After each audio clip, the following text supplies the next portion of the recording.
This podcast may contain adult themes and triggering topics. Please be kind to yourself if you get triggered by what we discuss.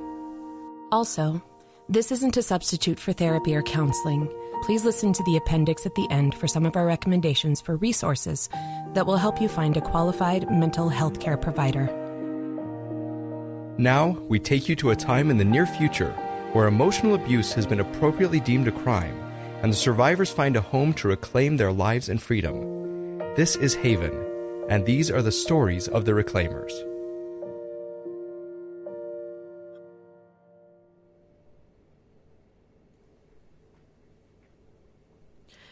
I'm getting the anxiety.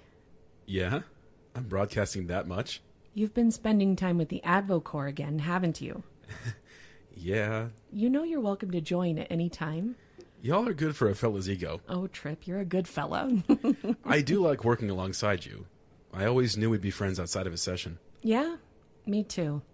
You'd share your weekend session and I'd think how interesting and fun your life sounded. Interesting and fun. Interesting and fun. Just that I'm so boring now. My kids, my partner, my work, repeat. I don't find that boring. Hey. Hey, did you bring the... Yep. What's that?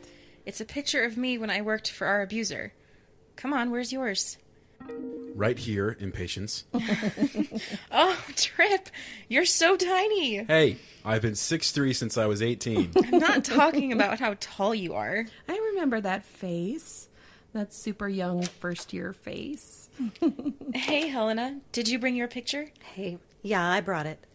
Oh, Helena, I'm getting the broadcast. Before we get into that, let's affirm permission. Yes, all of you can read me. I give consent for all of you to read me. I give consent to. I do too. What's the grief about, Helena? I realized that the girl in this picture never knew a moment's peace. She was so busy trying to placate an abuser. I'm sorry, Helena. That grief is awful. Is there something else with the grief? Yes, I feel ashamed. Why didn't I protect myself? I got the message so much throughout my time with him that I should have known better. I should have been able to spot him, see the red flags. I should have known. Okay, listen. I was going to talk about the delay distract tool today, but is it okay if we talk about the replacement tool instead? Replacement? Why? I found something I wanted to share. Here. Shame and the Replacement Tool? By Dr. Sidney. Persy? Got that. Who is Dr. Sidney? My mentor from the Campbell Institute. Wow, is that a good memory? Care to focus on that emotional warmth? I could use a good dose of that all the time. Me too. You calm Waveness, Colossi? No, Andrews, I'm not. I just haven't ever found any of Sydney's papers in the wild before. It's lovely to see their writing used for something like this. I guess you deserve someone that makes you feel that happy after someone that made you doubt yourself the way our abuser did. I don't know that I could ever do anything so wonderful as to deserve someone like Sydney in my life. Dr. Ward Sidney. I'm going to go look up the rest of their papers. This is fantastic information. Thanks for sharing, Trip. Yeah, of course.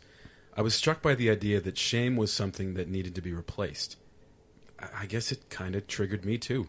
Triggered? How? I feel a little like the case study in the article. Ashamed of all I did to cope with the abuse. Shame thrives in isolation. That's profound. It's from the article. Look, page 3. Dr. Sidney explains that survivors are conditioned to feel ashamed, so they isolate.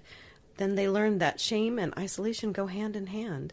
So the more survivors isolate, the more shame they feel? Yeah. And then there's this terrible feeling that we deserve the shame because we isolate. And then we deserve the isolation because of the shame. The shame must mean we did something wrong. Say that louder, Persy. Sydney said it a lot. Shame tries to tell us that we did something wrong. Wait, there's something about that at the end I wanted you all to hear. Can I read it? Please. Shame is ultimately a protection. That doesn't sound right. No, isn't shame a debilitative emotional state? Yes, Sidney acknowledges that. Here, look at page 29. The outcome of a shame state can be paralyzing and terrifying to young survivors. Right. But here, flip over to page 32, where I was before. Shame uses a false sense of accountability to protect a victim's psyche from having to face the notion of powerlessness. Wow. Yeah. And later in the paragraph, by covering the intense helplessness with a sense of accountability, shame provides a path for the survivor to avoid coping with the pain of the trauma in the moments immediately following instances of abuse. I need to think about that for a minute. Is it suggesting that shame makes us feel like we're responsible? When we're not.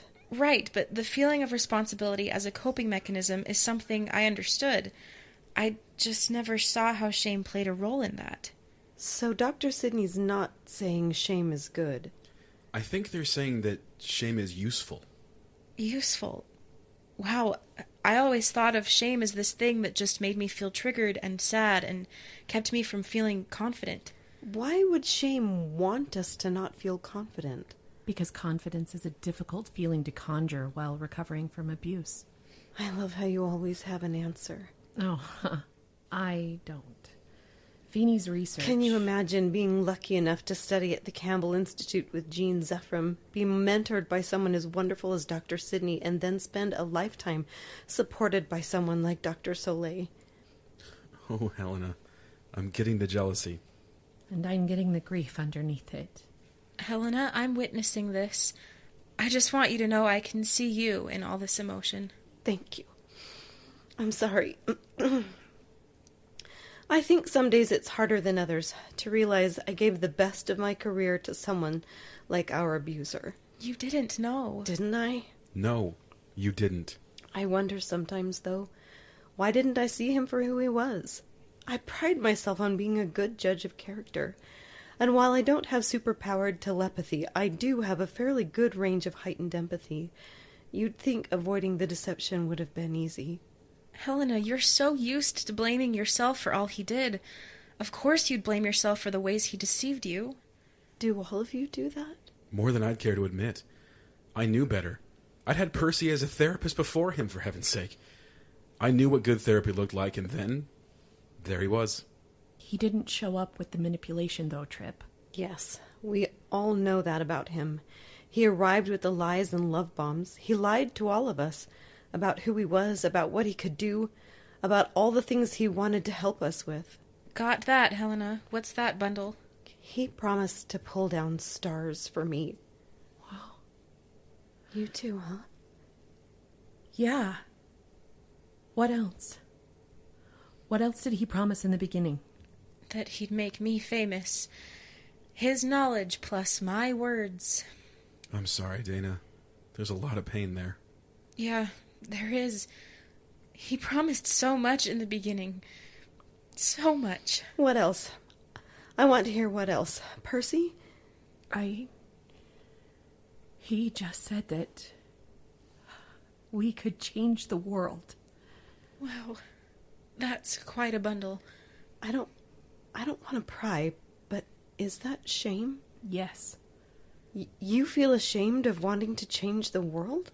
Just that it's clear he knew that was a hot button of mine. Like you shouldn't want to change the world or something? I think it's about the control. He later used the argument that I didn't want to change the world. I just wanted to control everyone. Oh, Persy. I know that argument. I've heard it too. A lot of shame for me there, too. I'm sorry he did that to you, Dana. Sidney talks about replacement? Yes. The gist is that we can use replacement to substitute messages of truth in place of the shame. How would that work? Well, I've been playing test subject a bit this week. On your own shame? Yes. What's your shame, if you don't mind my asking? I don't. He love-bombed in the beginning, praising my ability to connect so easily with anyone. Then, at the devalue, he started saying things about how my desire to connect with everyone was inappropriate and selfish. Two qualities I dislike so much. His words made me doubt my own intentions. That's terrible. Yes, vile and evil. Thanks. So, Dr. Sidney recommended using replacement to find pride and substitute it for shame. For example, I can find pride in my ability to connect. to focus on that, focus on developing this skill and talent. Trust Sydney to use pride. And did it work? The pride? It felt wrong at first, but I used fantasy to imagine my shame as this aged knight, with all the rusty armor. The shame has been protecting me for so long. I love that, Trip. Shame as an old warrior? Agreed. It's clever. How did you imagine the pride? I imagined the pride was like a knight errant, an eager version that could help the shame, but ultimately protect me from our abuser's words. Do you still get ruminations? Yep. Even after all these years. Someone will say something and I'll just have a flash of the first moment our abuser said something cruel, and then I can hear the words of his attack. That's why I needed powerful imagery. Something really detailed. The rust of the old shame and the sleek armor of the pride. I'm getting the... Wait, is that gratitude? Yeah. The more I envisioned the shame as old, rusty, tired, I realized how grateful I was for all those years it protected me. Shame kept me staying no contact. Shame kept me from seeking him out again. I've never been okay with my shame. I don't know that I could feel gratitude towards it. I get that. I don't think you have to. This was just a reaction I had in the moment after reading Dr. Sidney's paper. Excuse me. Of course. Isn't that the urgent flag? Yes. I'm going to practice the pride thing. I don't know that I can get to gratitude, but I can work on the pride. Me too. I'm sorry. I need to leave a little early this time. All good. I'll send you this week's materials. Thanks for the brilliant lesson, Professor. Hey, you're welcome. See you next week. Dana, this afternoon, staff meeting? See you then. Yeah.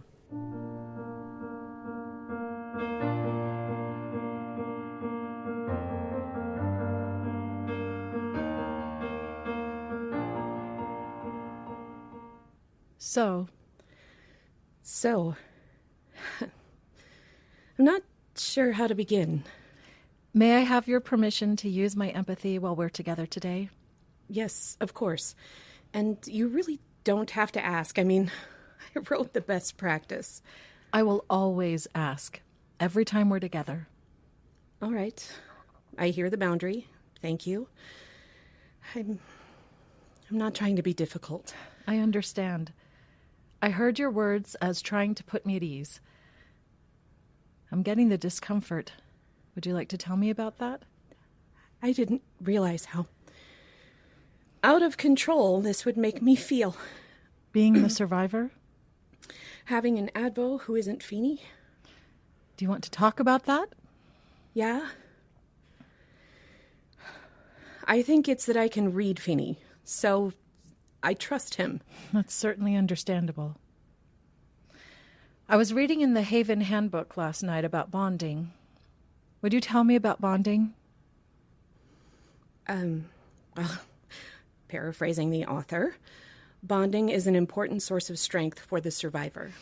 I was reading about that source of strength. Here, let me read it to you. I know what it says. You know what you wrote, but what the survivor hears? May I read it to you? Yes? The survivor needs healthy, authentic replacements to the bonds of intimacy that were violated by the abuser. A trusted advocate can be a springboard example of bonding by minding best practices, protecting boundaries, and honoring the line of consent. Intimacy. That's a good word. It's what the research bears out. I wasn't romantically attached to my abuser. You know that, right? I don't read intimacy as a strictly romantic notion, do you?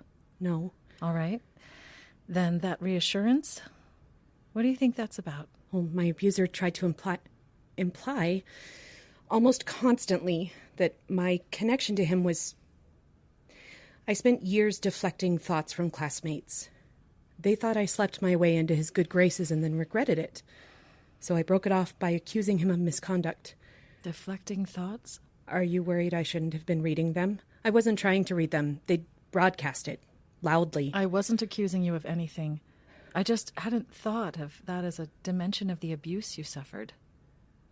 Having to read what others thought about you after you were discarded. Being forced to get their projections during the smear campaign? Oh, it's okay. I'm used to it. Used to what? You're asking me that because you want me to specify, not because you don't know. Good.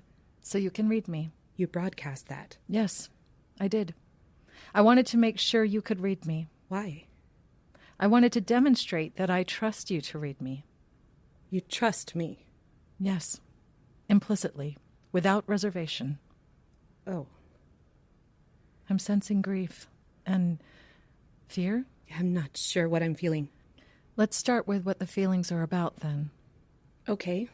Yes. It's grief. I haven't really felt worthy of trust.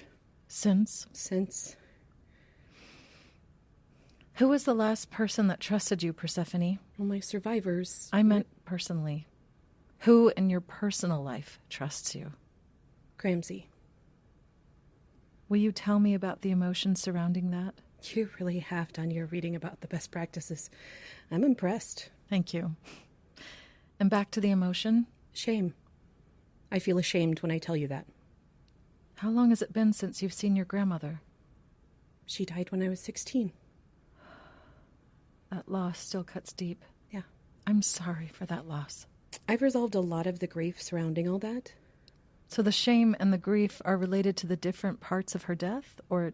The grief is about losing her. The shame is that I've never known anyone since her that trusted me the way she did. What made it so different? She didn't doubt my telepathy, or my intention. She welcomed the telepathy because she trusted my intention. You get tears in your eyes when you talk about that. Yeah, a bit. Sounds like people don't welcome your telepathy. Yes, that's what I was trying to say. Yes. That grief. I'm so sorry for all of the ways you felt isolated because of this. It's okay. Is it? You said you felt shame. Perhaps I blamed myself for that lack of trust from people. After Gramsy died, I became a ward of the state. Pheeny's notes about this are vague. What happens when you're a ward of the state? I was granted my independence at 16. So I lived in a group home. And then I got the Joseph Campbell internship, and that opened a bunch of doors. I wanted to get out of the group home as fast as possible. Why? No one abused me or anything. The guardians kept boundaries. Trauma doesn't always come from abuse, Dr. Colossi. Doctor. Trying to remind me that I'm capable? Yes, without any pretense. You're a doctor of psychology. You have advanced degrees from 2 Ivy League institutions. You know this on a rational level. Yes, I do. What are other causes for trauma? Neglect. Yes. They weren't trying to ignore me. You were just so high-functioning that Mother Jackson said in her final report, well, you tell me. She said she gave it to you. Did you talk with her? No, she wasn't available. But I did get your case file. Does Pheeny know any of this history? He knows about Gramsy. I've never really talked about the group home, though. Does Addie know? She knows it was a difficult time. What are you getting at? Why don't you read me and tell me? You'd be okay with me reading you? Ah, I like that. Let's do that every session, okay? I'll ask you if I can use my empathy, and you ask me if you can read me. Deal? I'm getting that pain. You really do trust me. You're broadcasting it so strongly. I've pursued as much of your life story as I can through case files. And on paper, you're quite the intimidating case. Dazzling accomplishments, unheard of experience, the matrix of skill sets you've had to cultivate to build the infrastructure and change you've created. It's astonishing. I'm not sure what to say. It's not a compliment, Persy. It's fact.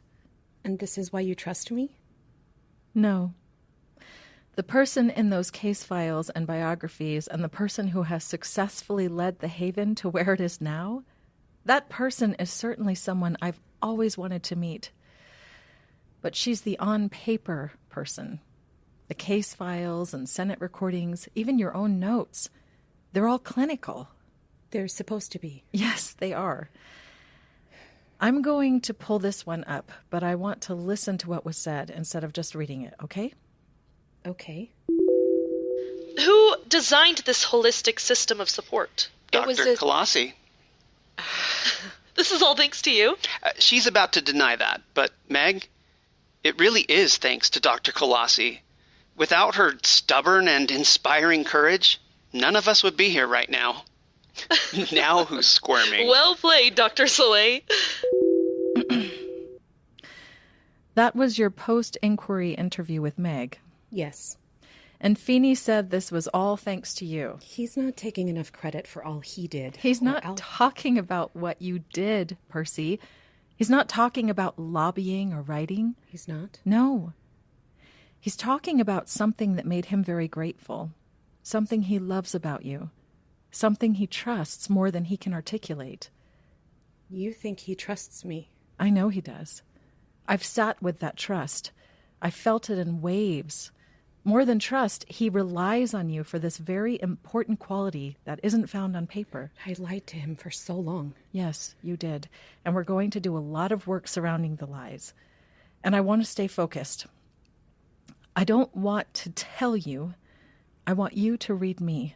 Read what I'm thinking. You tell me. I don't want to. We both know that's not true. You're dying to read me.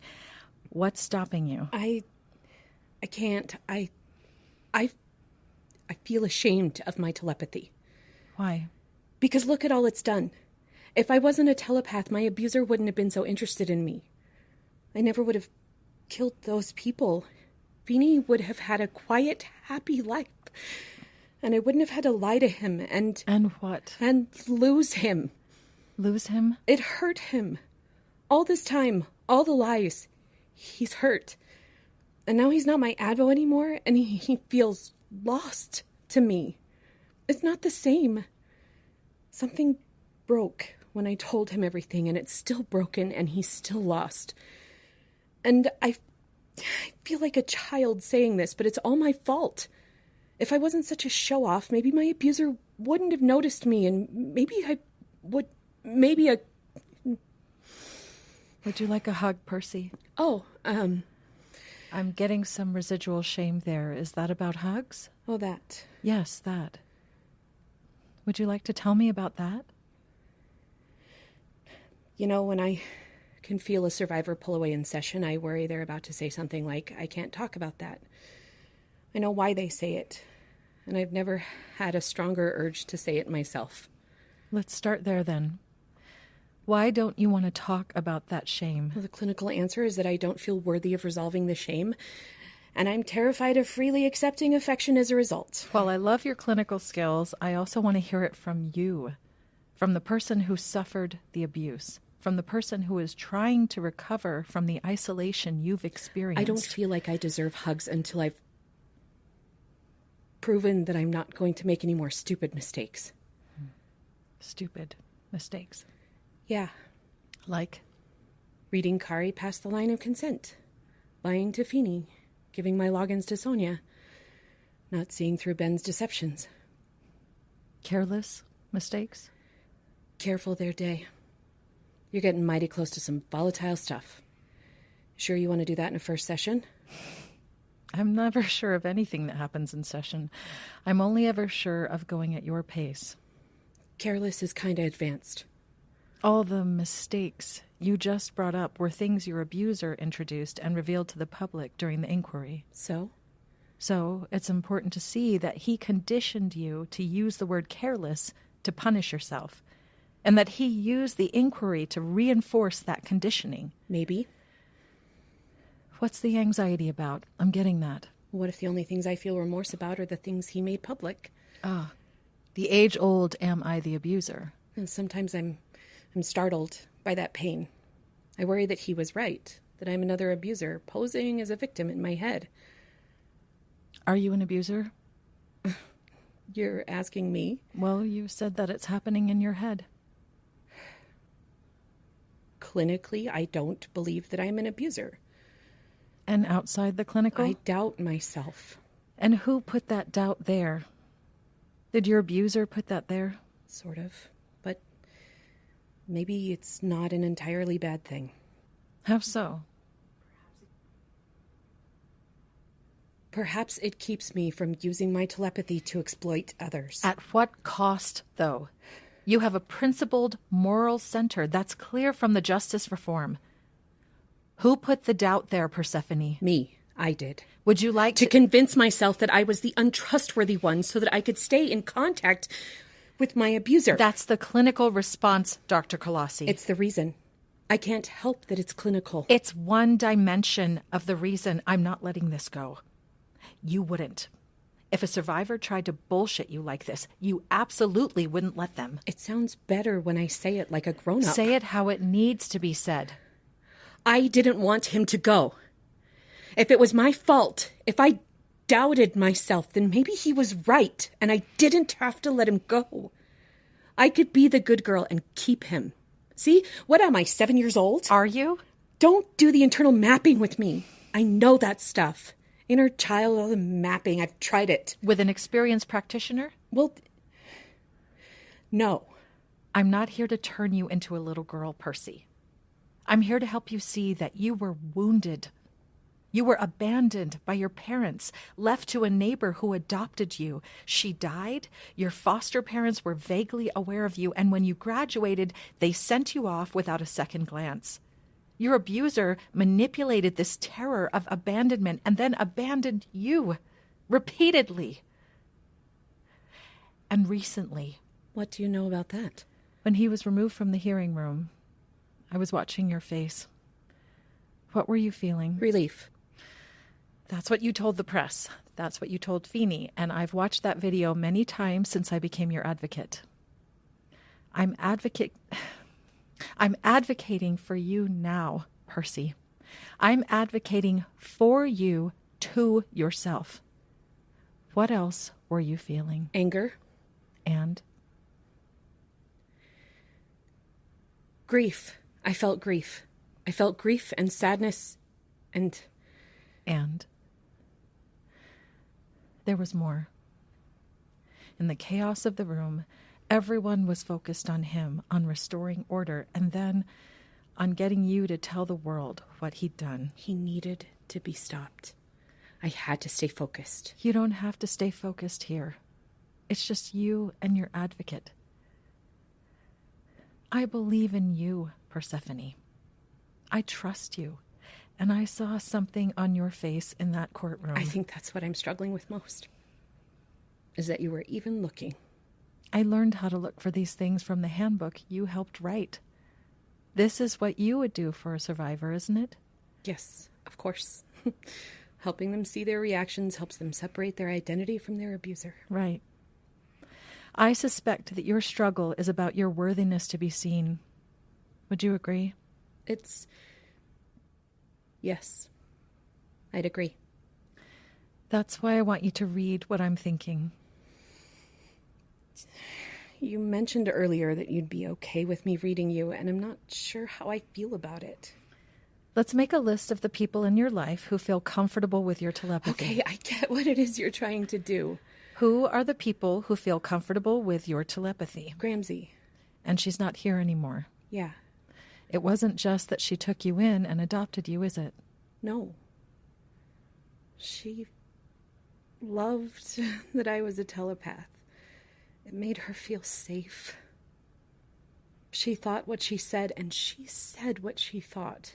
And you loved her for it. Because I could love her for it. She let me love her. Reading people as loving them?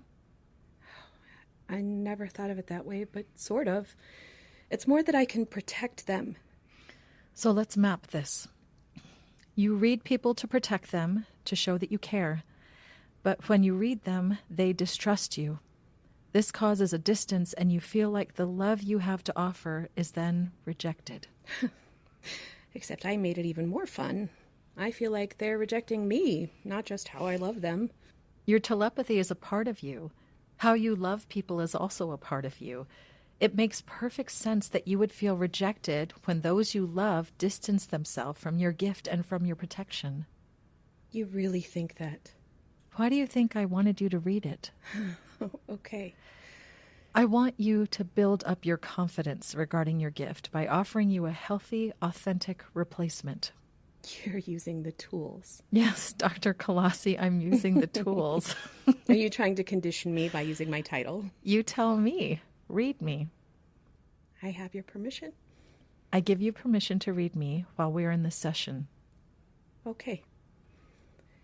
You're using my title because you want to both remind me of all I've done for the psychology community and remind me that my research and work can have application to my own healing. Yes. What else? You were sad when you saw me in the inquiry. You saw my devastation and you wanted me to know that others have felt that way. Felt that way? Abandoned. You recognized that I would miss him. That I would miss the space he took up in my head. That I would miss the attachment I felt to him. Narcissists manipulate our need for connection. They manipulate our attachment to them, and they manipulate our attachment to ourselves. You're quoting me to me again. That quote was from a very obscure paper. Where did you get it? Topher forwarded what he had. And I was granted access to your abuser's notes on your case. You were? Yes. Would you like access? I don't know why that makes me so emotional. I'm getting the sadness and fear. Would you like to tell me about it? I feel like I should be done with this. He was convicted and assigned. What more do I want? What more indeed? Do you want the access? They're your files. But it's his view of me. Yes. Yes, it is. Everything he wrote is his opinion, which means it's not fact. And he probably wasn't fair. He wasn't. Persy, his notes are brutal. He was so cruel to you. I'm astonished by the level of cruelty. You deserve to know that his cruelty and manipulations were obvious, even in his case notes.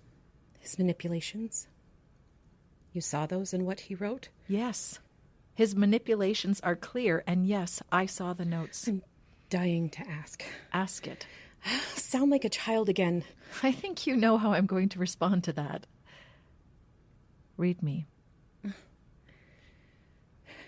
You want me to feel comfortable expressing my thoughts because it's the best way for me to recover my sense of self. And I deserve to be heard. Heard, seen, trusted, understood.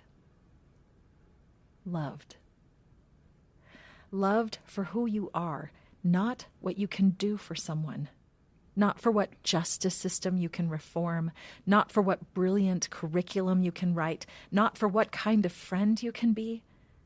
You deserve to be loved, Persephone, for who you are. Not sure how to react to that.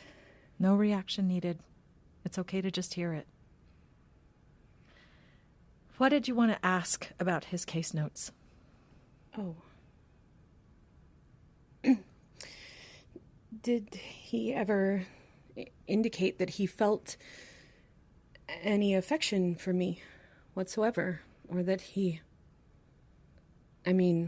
did he respect my work even? No. He never said anything like that. Oh. And read me. You're certain that's his problem? Not because I was deficient in my ability to show love. You wish that you could show me just how obvious it is that I'm worthy of love and trust, and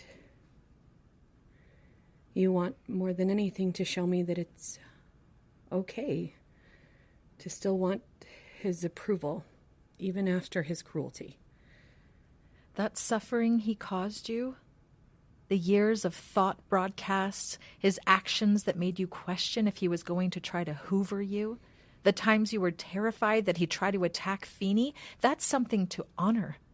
And you wishing he had reacted differently doesn't mean that you deserve any less support now that he's gone. What do you tell your survivors when they crave their abuser's approval or affection? I tell them it means they're capable of loving. That it's a sign they can see the best in someone, even after all they've been through. So what will you tell yourself about those cravings now? I'll tell myself that I deserved to be seen and heard and trusted. He was cruel, Persephone, and he was wrong about you. I see the truth, and we're going to build to you seeing that truth too. Before we end today, I want you to list the tools we used and how we used them. We used map it backwards, starting with my abuser's most recent discard instead of going back to the beginning. We used replacement, with you providing safety to help me rebuild touch points of my own identity. And we used knowledge. You helped me see that my experiences deserve to be honored. Good. Here's your homework. Pheeny never gave me homework. Pheeny is truly dreamy. And you're not? Nope. I'm the hard ass you need, Dr. Colossi, and I'm holding you to this homework. You've got work to do, and you've waited a long time to start this healing. Okay. I'll take it. Good call. I read the research you and Dr. Soleil did about survivors and abandonment issues.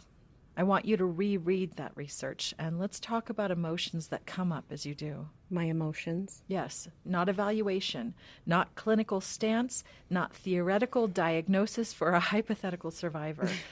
I want you to practice feeling. Practice feeling? Pheeny's notes are repetitive with how often you shame yourself for feeling things. It's time we start to break that shame down. Okay, I'll practice. One final thought. Tying a nice little bow of affection at the end of the session so we can bond. I know you haven't bonded with me yet, and that's good. It's important that you do that on your own time. We go at your pace. I know I'm a pain in the ass. I'm not going to address that right now. The final thought is a question that's just for you. I don't have to hear the answer if you don't want to share. What's the question? If you never had to reveal your deepest desires to anyone, even Pheeny, how would you grieve the loss of your abuser? Ooh, not pulling any punches today, are we? Truth is a powerful healer. I see. Is it bad that I actually want to share the answer with you? I'd be honored to hear it. I feel like I lost a father. Then I'd like you to do some research about grieving a parent. And again, I don't want a list of rituals or clinical evaluations. The goal is to witness and allow your emotions. All right. I need to ask you something I never thought I'd ask. Ask. I can call you, right? For extra sessions? There's several questions in that one. The biggest is, will I keep my boundaries so you can rely on me? And yes, I will. I'll say no if schedule doesn't permit. The other answer is yes, it's okay to lean on me, to ask for more time, to need me even. That's part of replacement and the bonding we're aiming for. You deserve to have the healthy attachment you've craved, Persephone. Thank you. I don't know what to say beyond that. Read me. You're proud of me. Yes. Now turn that into a mantra. My advocate is proud of me, and I'm working on accepting that pride. Good. Solid work. See you soon, Persy. Thanks, Nena. It's my honor, Dr. Colossi.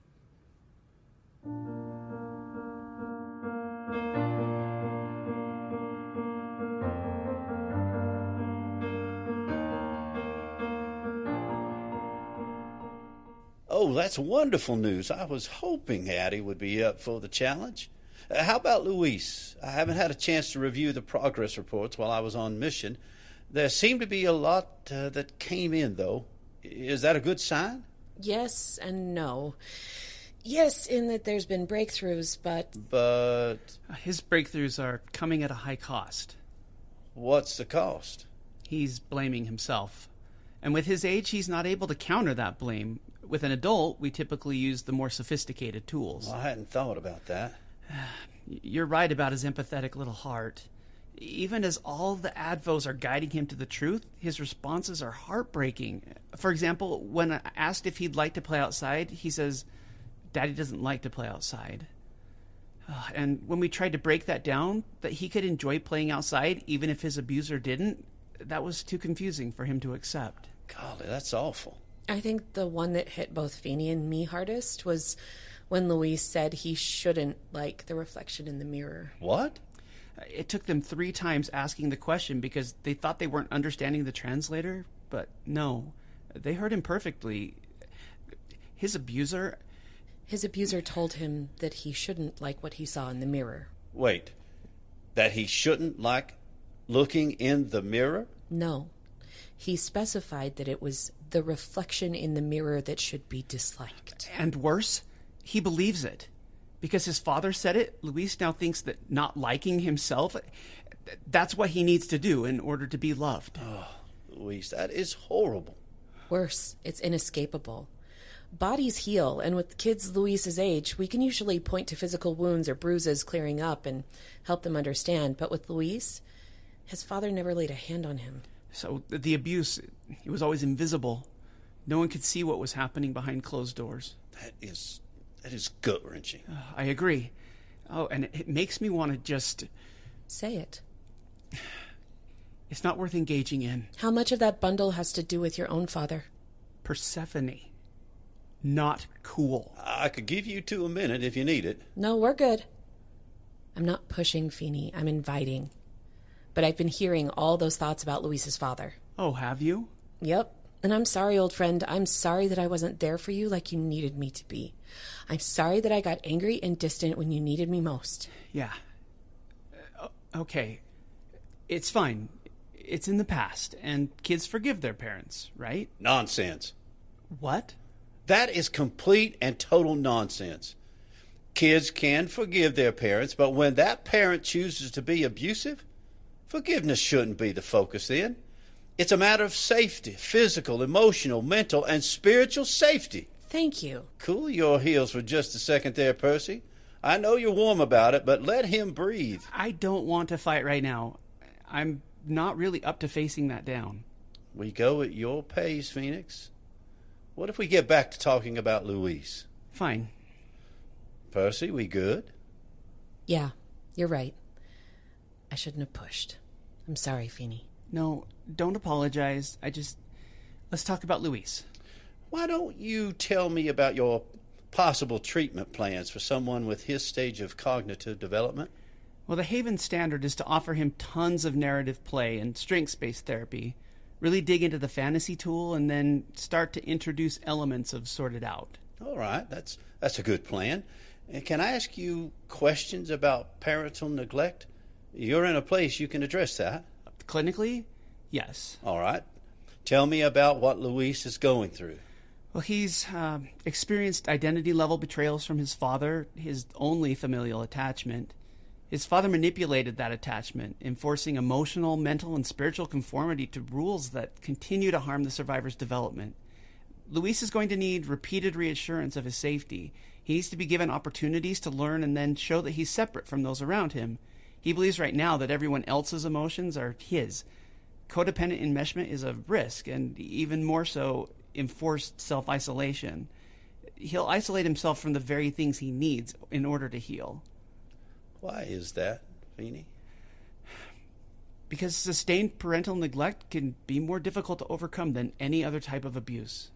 What makes you say that? At its core, it's a violation of identity. The parent's refusal to connect will make the child question their own worth. Why is that? Luis just wants his father to pay attention to him. What else does Luis want? He wants his father to be affected by him. Luis wants his father to see him, to really see him. What else, Pheeny? He just wants his father to love him. And he should want that. He deserves to have that. Whose fault is it that he doesn't have that? It's his father's fault. His father is responsible. Can I ask the tough question now? You can ask it. I don't know if I'll answer. Phoenix, who is at fault for the neglect you experienced as a child? It's all right. You don't have to. The abuser. The father. The abuser. Old friend. It's his fault. Yes, Pheeny. It is his fault. I don't know what to do with this. I don't even know why this is coming up right now. Luis has a powerfully sad story. Anyone who knows anything about the pain that boy's been through, of course you'd have a reaction. I feel like I'm handling this wrong. Pesky trauma bonds. So then, in my best impression of Dr. B. Boss over there... Hey, how'd you know about that? Oh, something Superman told me. Ah. But in the name of supporting you, Pheeny, how do we show you we're here for you while you're fighting what's in the mirror? Good question. I won't always be able to talk through things, but I need to hear the truth, so I need you to say things like that. Like what? What you said about that nonsense. I need the truth. From both of us? Because I don't think my pushing is really helping. Maybe. I can't really put my finger on why, but I just feel so raw lately. Raw? I can't describe it, and I wish I could figure out why, but yeah, raw. Raw. I'm sorry to hear that, Pheeny. Persy and I, we've got you. Thanks. You want me to transcribe what you said so you can give it to Luis's team? No need. Haven Security Council requires immediate monitoring when senior staff have elevated heart rates, so the recorder's switched on. I'll crop it and send the playback. It's probably something Jeanette already developed, but knowing her, she'll be glad to get any further info. Pheeny, what you did just now, confronting all that was brave. Topic change? Persy, you all right? I just need to keep track of him. I think you keep track of each other. Most days, anyway. When we can't, it's sure nice to have backup. Biscuits and gravy? Always. Thank you. The gratitude is mine.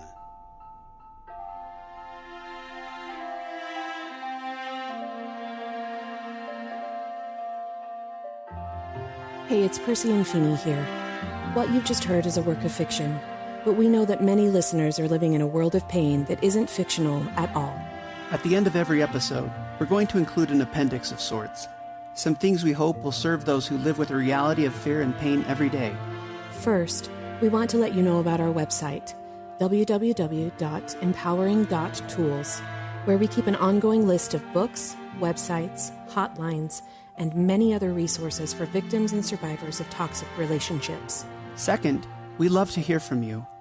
If you'd like to share your story with us or let us know how the episode impacted you, we'd love for you to reach out. These are deeply emotional things, and we want to give you a chance to share. We're a small team, so an in-depth response isn't always possible, but we do read every message we receive. Third, if you're in crisis or you need to find an immediate way out, please call 800-799-7233 for the National Domestic Abuse Hotline. If your abuser is a parent or a non-romantic relationship, there are other resources we've listed on the website that are just for you. A reminder, emotional violence is still violence. You don't need to have bruises on your body to deserve help, and it's okay to feel what you're feeling when you call. Fourth, be safe. For some, getting out will take planning and time. If you know you need help, do what you need in order to safely get away. Lastly, we know how difficult it can be to believe there's hope on the other side of a toxic relationship. Many on our team know the devastatingly difficult steps it takes to get away from an abusive predator. But there is hope. You don't have to do it alone. If you don't have supportive family or friends, you can still find support at the hotlines we mentioned earlier or at a local hospital or shelter. Thousands of survivors have made it out. Getting out and reclaiming your freedom can be your story. We believe in you. We believe in your future. And we believe in your right to that freedom.